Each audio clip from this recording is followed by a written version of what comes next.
Focus. Okay, yeah, focus is good. Number 4. Megan Rodriguez, 4. Megan, when you were living with your aunt, were there certain things that you used to dream about, you and your sister and brother? Yeah, me and my twin sister, becoming rappers. My brother wanted to be a basketball player. Do you have any raps for us? No, no. I wanted to be a rapper too. After you said you left your aunts at the age of 10, what prompted that move? What happened to cause you to leave your aunts? My aunt killed my twin sister. Me and my twin was only 10 years old. And she just completed adoption in April. And my twin sister died in May because of her. And how was that process? Do you remember? What happened after your sister passed away, was killed? Where did you go? Where did you and your brother go? ACS took us. We were separated, me and my brother. I went to one foster home, and my brother went to another. I only stood there for a week because I had anger issues, according to Administration for Children's Services. So I only lasted a week in a foster home. And after that, they put me in a psych ward in Kings County. And how long were you there? Probably a couple of months, if I'm not mistaken. Can you kind of show, let us follow where you were up until that, from that point until the age of 18? I was in a lot of places. I went from Kings County to Children's Village to Four Winds. From Four Winds, I went back to Children's Village. And then from Children's Village, I went to Henry Illison. And then from Henry Illison, I went back to Four Winds. And then I went back to Henry Illison. And then I went to Bronx Children's Hospital. And, Bronx Children's Hospital. Yeah, then I went back to Children's Village. And then they put me in a group home in Queens. No, sorry, in, Linden Hill, sorry. So what were you feeling when you were moving from place to place? What was the support system I was like? actually getting used to it.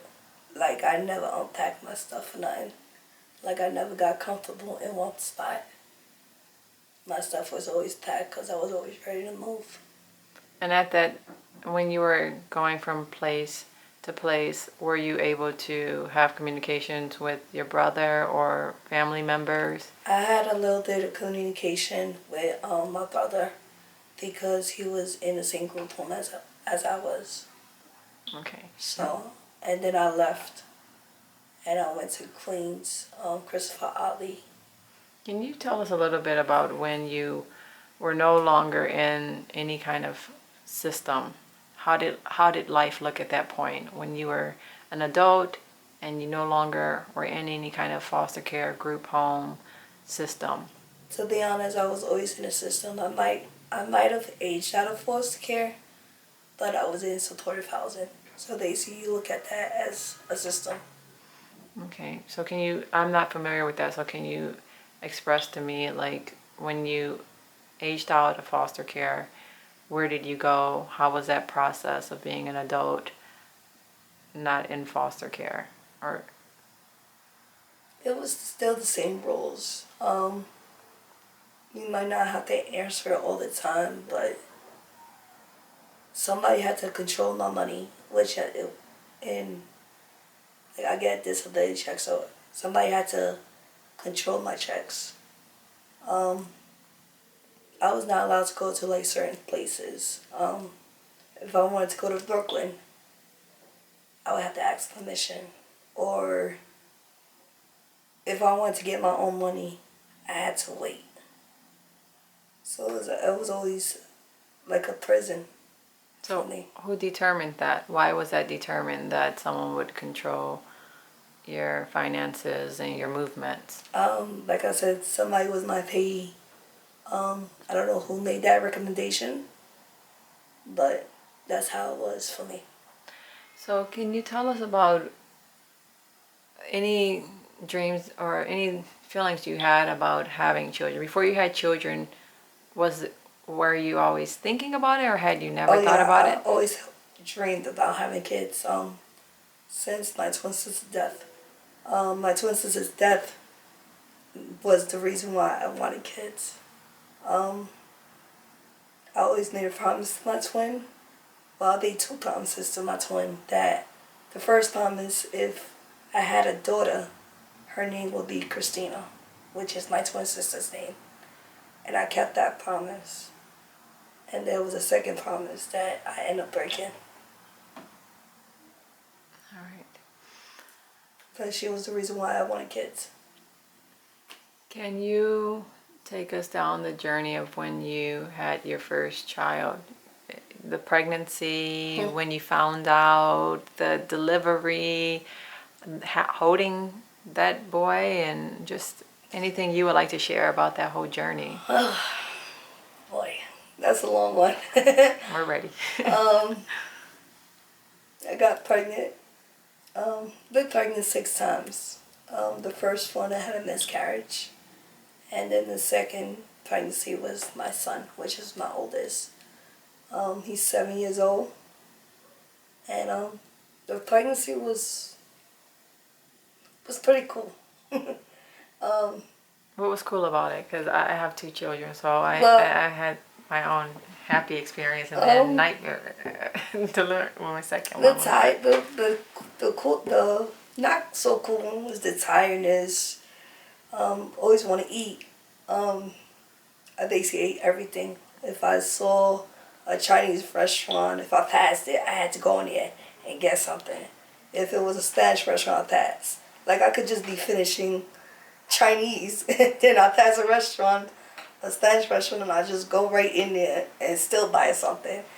So, that one was just kind of a little rocky because I ended up always being broke and much bigger, pregnancy-wise. But the cool part was the movement, the development.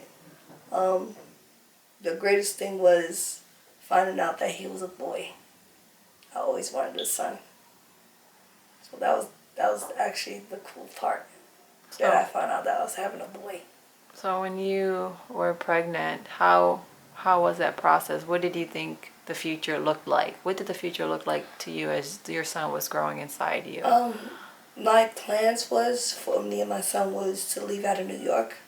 I always been in the state of New York, like basically all my life, and I always had dreams of moving somewhere, either Miami, Florida, or San Diego, California, even North Carolina or Atlanta, Georgia. Like, I had a couple places in mind. Just starting all over a new life for him. It wasn't even for me. It was for him. That's what I was planning to do. And what happened to that dream? Or were you able to leave for a while, or were you No, I didn't go. I was in a shelter, a homeless shelter for kids and mothers. I was there for a good while before I gave birth to my son. Also, I was there. I was at one shelter for until he was 4 months old. No, sorry, 3 months old. And I moved to another shelter when he was 3.5 months. And I ended up catching an ACS case. The reason why, I still don't know why. I don't know what it was, the allegations. I just know that they knocked on my door and, investigated. I opened the door, I let them investigate. There was nothing for me to hide. They saw my son was okay. But the ACS worker said that she had to keep the case altered for 60 days. So, I let it rock. I went right along with it. I didn't see nothing wrong because there was nothing wrong with my son. She didn't tell me why the case was open, or who made the allegations, or, who opened the case about me. So I let it rock. She came the following week, told about like I have a history of mental health. She brought me in my history of my childhood. My aunt being abusive to my aunt. My aunt being abusive to my twin sister. She brought that up. They also brought up the lawsuit money that I had against ACS. It was just a lot of things that was brought up that did not need to be brought up. Like I said, I just let the thing rock. It was only 60 days. I didn't think up nothing of it. I could do that, like, standing on my head. So I let it rock. 60 days passed. The case wasn't closed. I caught my case February 14th of 2012. And they removed my son May 9th of 2012. That's over 60 days. So, if anybody got any answers for that, just let me know. So what happened after your son was removed? What was the process? For him being removed? What was the reason why he was No, being not the removed? reason, but once he was removed, was there a process that you had to go through to try to get him back? I got locked up. Okay. I was arrested for endangerment of child welfare. I was locked up for like 3 months for it. I got out of jail. They told me to do mental health. They actually do mental health if you got mental health issues or history. They made me do domestic violence counseling. They made me do parenting journey, parenting classes.